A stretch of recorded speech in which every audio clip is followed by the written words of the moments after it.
Kaya ang ating sinigang ay malungkot. Sa unang kagat, wrapper lahat. Ang sarap! Talsik ng tinga yan, friend. Hi everyone, Tisang here and welcome to another vlog. So for today's video, ayan, mag-vlog lang ako kasi nanonood ako ng vlog. So parang naisip ko, ay, mag-vlog na nga rin ako. Para may ma-upload ako. Ayun. So it's currently 1:33 PM. Today is August 31. Right now, I'm doing my household chores. Ayan. Nagtutupi ako ng aking nilabahan. Nakapagpalit na rin ako ng bed sheets. Pero, ayun, yung isang pillow, wala siyang pillowcase pa kasi nandoon pa sa labahan. Yung iba kasing pillowcase is wash and wear. Ganun. So, ayan, right now, nanonood ako ng vlog ni Adventures in Canada habang naka-video call yung jowa ko. Ayan. Papasok na kasi siya, kaya wala siya dyan. Nag-aasikaso na. Ayan. So, nag-alarm ng aking alarm. Tama naman, di ba?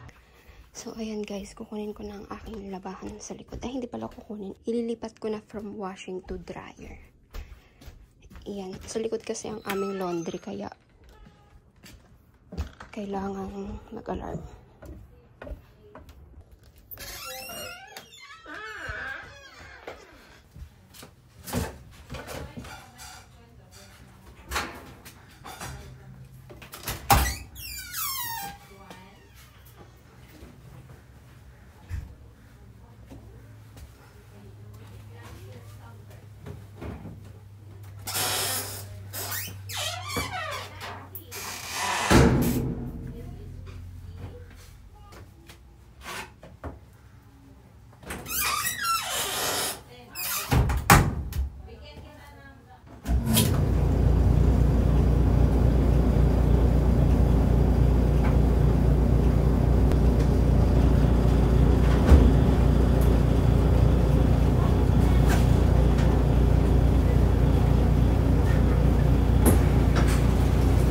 So, dito ang laundry namin sa likod. Sa paglabas niya, ayan.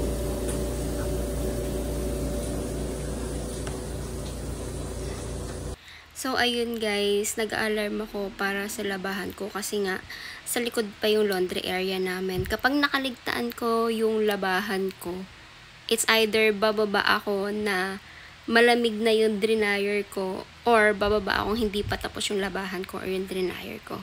So, kailangan talaga lagi naka-alarm. Ganon. Siyempre, ayoko rin mapagod na pabalik-balik sa likod. So, ayan, for dahilata muna ako dito hanggang matapos yung dinadryer ko na bedsheet. And then, magluluto na rin ako. Hinihintay ko lang na makaalis din yung jowa ko kasi papasok na rin siya sa work.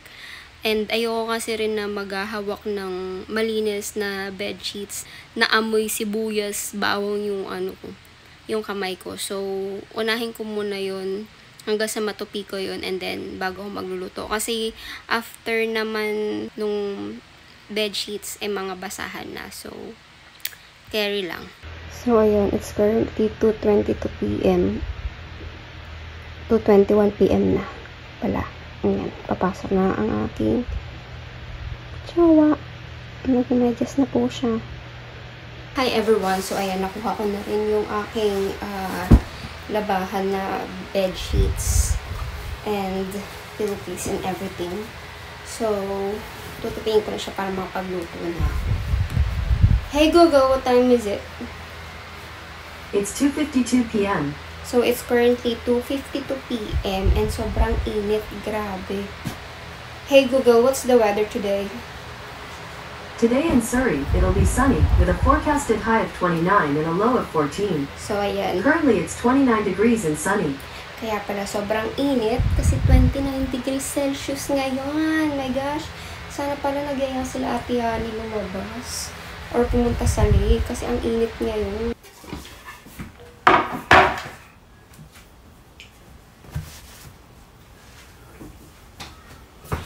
So, ayan guys. Tayo ay magluluto na.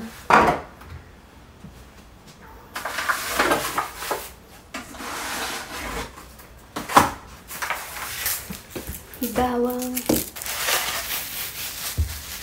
patatas.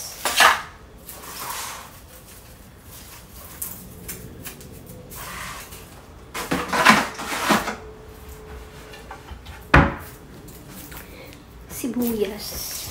Ano pa ba? Kutsilyo.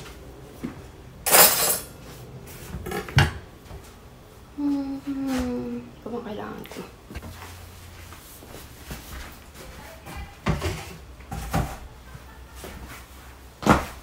So, ang lulutuin ko ngayon ay adobo.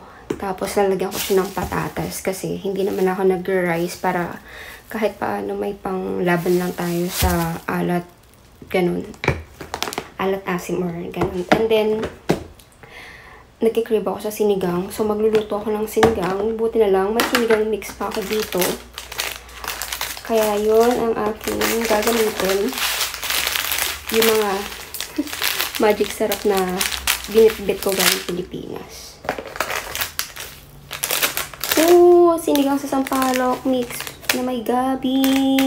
Buti ito ang aking sinigang mix kasi wala akong gulay para sa aking sinigang. Tinatamad kasi akong lumabas para bumili ng gulay.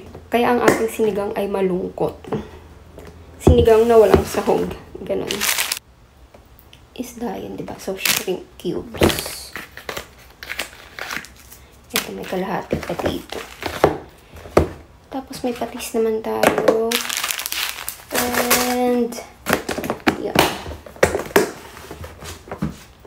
Diyan muna yan. Just in case kailangan ko. Paulit. Yung mga bagay-bagay. At dito na rin ang ating oil. Soy sauce. And then vinegar. Salt and pepper to taste. Ay, wow. Parang bala ko rin gumawa ng ng cheese stick. Pero dahil wala akong lumpia wrapper, ang gagamitin ko yung rice paper sheets. Kasi may inuwi akong Eden cheese galing Pilipinas. Nasa rep lang siya. Kalimutan ko nang may dala akong ganun.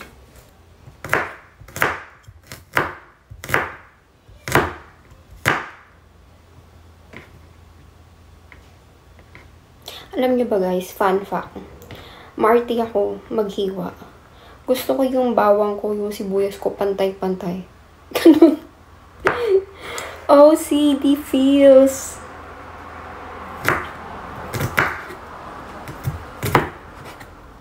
Ang hirap na may OCD. Gusto mo na laging perfect ang mga bagay-bagay. Kaya hindi ako naghihiwa lang ng bawang na basta hiwa lang ng bawang. Ganun. Talagang kailangan pare-pareha sila, friend.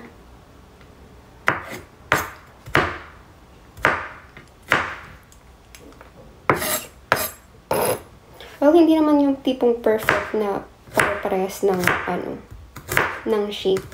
Pero yung size, talagang may kita nyo pare-parehas.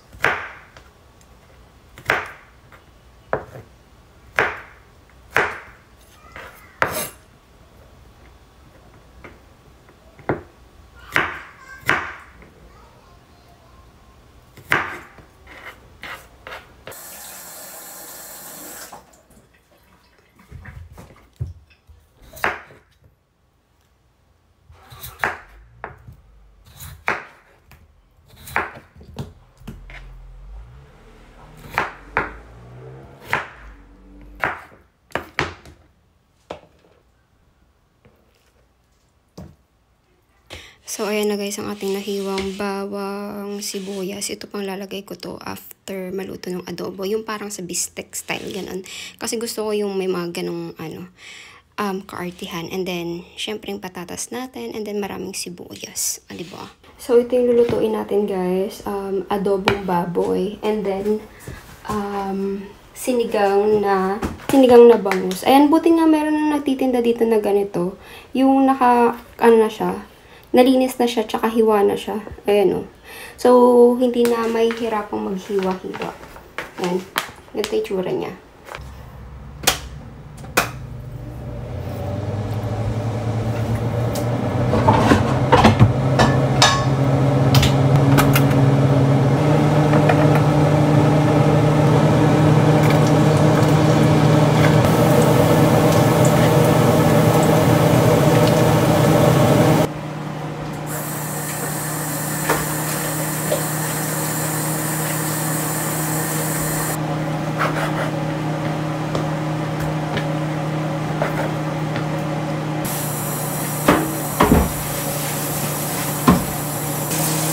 So, ayun guys, habang nagpapakulo na ako ng ating sinigang na isda, naghugas na rin ako ng mga ginamit ko. Ganun ako, gusto ko yung mga ginagamit ko is hinuhugasan ko na agad habang nagluluto para walang mga masyadong kalat. Ganun din ba kayo? Nai-stress ako pag makalat. Parang hindi ako nakakapag-isip ng maayos kapag makalat yung paligid. Parang pati yung utak ko nagugulutin. So, yung mga basahan ko, dinadryer na. And then, yun na yung last batch ng akin. Nakasalang na laba. Kaya makakapag-focus na ako dito sa pagluluto kapag nakuha ko na yung basahan ko. Or well, pwede ko naman yung kunin after ko mag-luto na. Kasi basahan lang naman.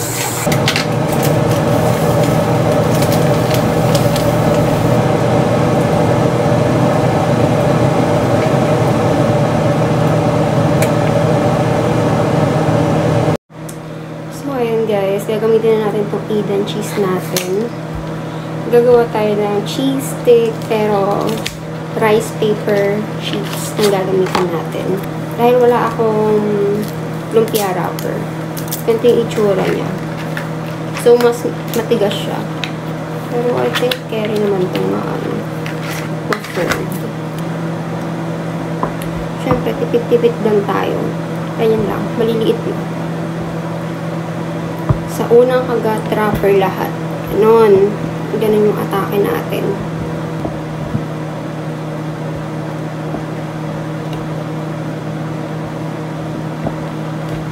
Nakakamiss mag-Eden cheese.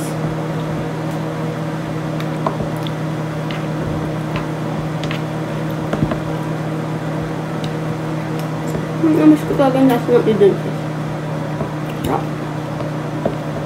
Ito kasing rice paper sheets. Ginagamit talaga ito, kailangan basa siya. Kasi matigas. Para lumambot. Kasi irarap na natin. Sana maganda ang pagkakaano nito mamaya. Nakuha ko naman yung kinikrave kong cheese stick. Ang dulas niya.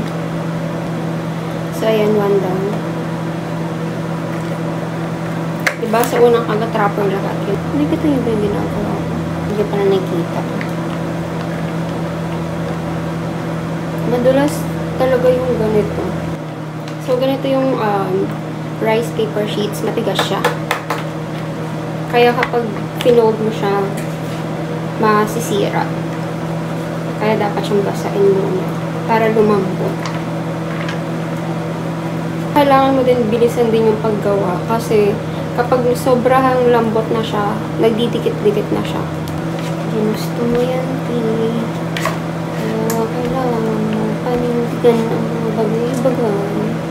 So, yung sinigang ko pala, guys, okay na siya. Nilagyan ko lang siya ng konting patis. As in, konting patis lang para may pang-alat. Pero ang sarap na niya, kahit wala siyang sahog. Kaya, lumalambot siya. Pag sobrang lambot na niya, ang hirap niya ng i-manage. Tsaka hindi siya pwedeng patagdikit-dikitin ng gusto. Kaya ganyan siya, pinaghiwalay-hiwalay ko siya. Kasi kagaya na ito, kapag natuyo na siya, sobrang lambot na yung pinaka-wrapper niya, madikit. Pag dinikit ko siya dito, magdidikit na sila, mahirap na silang paghiwalayin. Sana all, mahirap paghiwalayin. Kaya hanggat maaari, pinaghihiwalay-hiwalay ko sila. Ganyan. O, tinan mo. Hindi siya nalalaglag. Kasi madikit. Kaya kailangan talaga magkakahiwalay. So, ganito na ang itsura ng ating sinigang. Mukha siyang malungkot. Well, malungkot talaga yung ating sinigang kasi walang kasahog-sahog. Pero, laban na yan. Dahil tamad tayong lumabas. Pagtsagaan na yan. Siyempre, iti-taste test natin. Taste test ng ating sinigang na malungkot.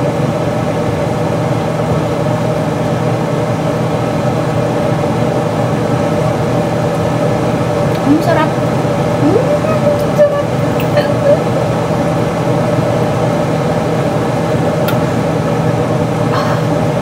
Oh my gosh. tastes like home. Sarap.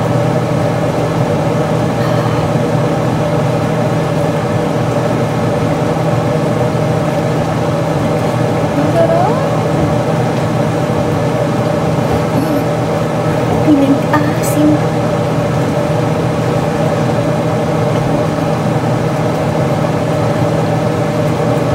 So, ayan na guys yung mga nagawa nating cheese sticks doon sa isang box na 30 grams yata yun ng Eden cheese.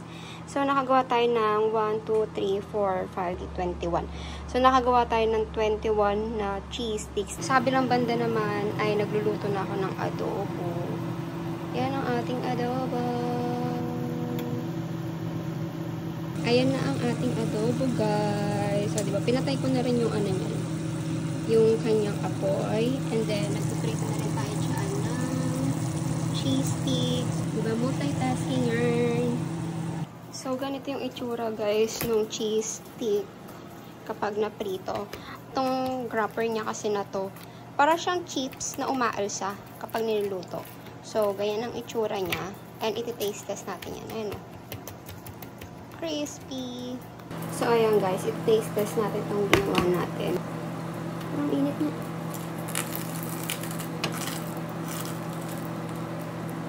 Ang sarap! Oh my gosh! Ang sarap! Nagme-melt yung cheese niya sa gitna. Ang sarap!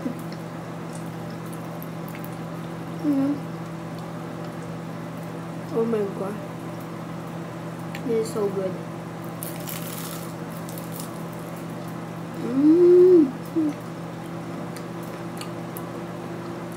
Parang maririnig niya yung crunch.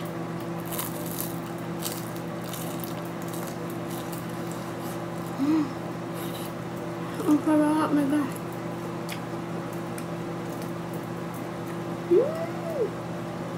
Worth it yung paglalak. Ang cheesy. So guys, titikman natin yung mas golden brown pa. Hanap tayo ng yung talagang golden brown. Init. So ayan, golden brown siya. Tikman natin. Init.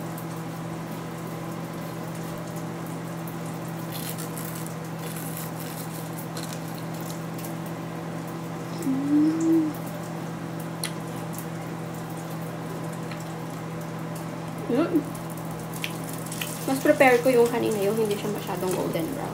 So, ayan na guys, lahat ng ating naluto. Ayan. Diba? Hi everyone! So, ito yung mahirap kapag may kasama kang iba na nagre-rent sa bahay. Kasi, ayan, kakalinis ko lang ng banyo. Pinunasan ko yung salamin na yan. Ayan, para walang watermarks. And then, ayan, yung kasama ko ditong, gumagamit ng banyo, yung matandang kasama ko dito sa bahay na kung umasta parang teenager na ewan. Umuwi siya dito para magkalat. Ayan, tingnan nyo. Ayan, may talsik ng tinga. Kung nakikita nyo, ayan. Hindi ko alam kung nakikita nyo. Basta ito. So, part na to. Talsik ng tinga yan, friend. Hindi lang yung talsik ng tubig. Ay, nako po. Diyos ko, day. Tapos, naligo siya na, tingnan nyo, naligo siya na hindi nililinis yung mga buhok niya. So, ayan, inaatake ako ng OCD ko kasi, ayoko talaga ng makalat. Tinatry ko na i-ignore yung mga bagay-bagay, pero,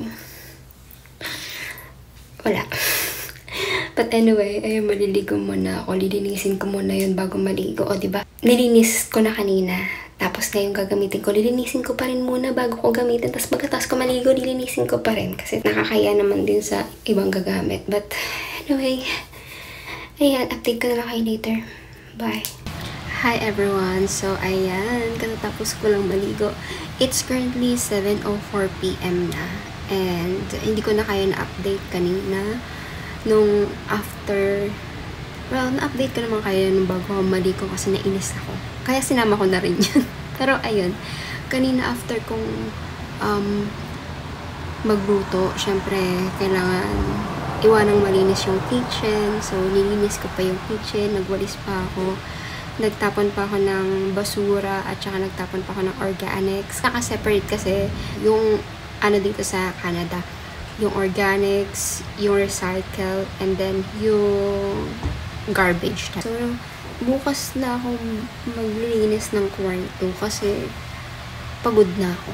At anong oras na rin. Fun fact lang guys, alam niyo ba, itong shirt na suot ko na to, t-shirt ko pa nung college ko. Binili ko to nung nag-vegan trip kami. Sa New Era University pa ako sa Quezon City nag-aaral.